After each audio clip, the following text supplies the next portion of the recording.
Princess ডায়নার ছোট্ট একটা কথা ছিল, যার সাথে পরিচিত আমরা কম বেশি সকলেই। সে বলেছিলেন, আমি যাকে ভালোবেসেছিলাম সে ছাড়া গোটা বিশ্ব আমায় ভালোবেসেছিল।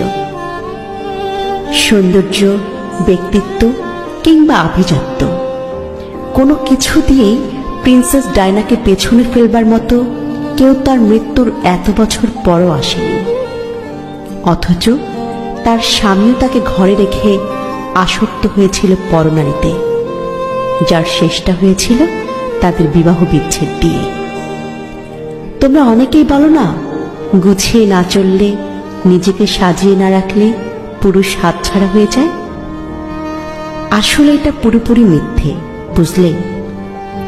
যার মানসিকতা নোংরা তার ঘরে হুর থাকলেও সে কাজের মেয়ের পেছনে ঘুরে বেড়ায়, আর যার মানসিকতা পরিষ্কার সে দিনের পর দিন শত শত সুন্দরী নারী উপেক্ষা করে শুধুমাত্র তার স্ত্রীর কথা ভেবে।